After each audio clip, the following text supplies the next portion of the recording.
about the arrival gate at Heathrow Airport. General opinion's starting to make out that we live in a world of hatred and greed, but I don't see that. It seems to me that love is everywhere. Often it's not particularly dignified or newsworthy, but it's always there. Fathers and sons, mothers and daughters, husbands and wives, boyfriends, girlfriends, old friends. When the planes hit the Twin Towers, as far as I know, none of the phone calls from the people on board were messages of hate or revenge. They were all messages of love. And if you look for it, I've got a sneaking suspicion love actually is all around. In 2003, the movie Love Actually opened with those lines. The story, written and directed by Richard Curtis, quickly became one of my very favorite movies.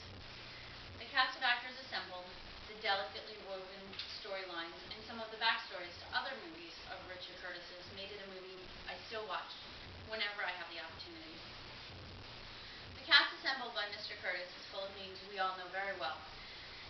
Hugh Grant, Alan Rickman, Emma Thompson, Rowan Atkinson, Laura Linney, Billy Bob Thornton, and even recent Oscar winner Colin Firth. Several were even in the Harry Potter films as well.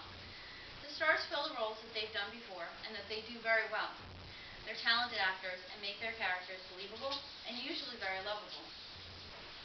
Those characters work together to make a complex, warm thread of 8 stories, involving many facets of love.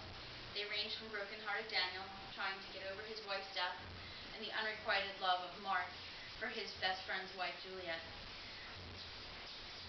to the romantic love of the Prime Minister and his staff member, Natalie. There's an affair, puppy love, and one story even revolves around the love of just good friends. One of the most interesting stories is of Jamie, who meets Aurelia and falls in love in spite of the fact they don't even speak the same language. As the movie progresses, we learn that some of the characters are even related, giving it a small world feeling.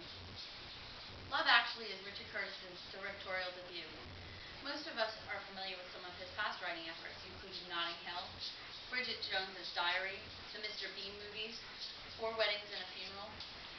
An interesting anecdote I found out about Mr. Curtis reviewing him on the IMDb website is that all his movies have an unlikable character named Bernard, named after the man that his college girlfriend left him for.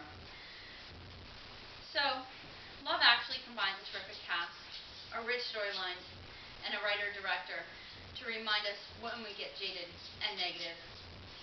If you look, love actually is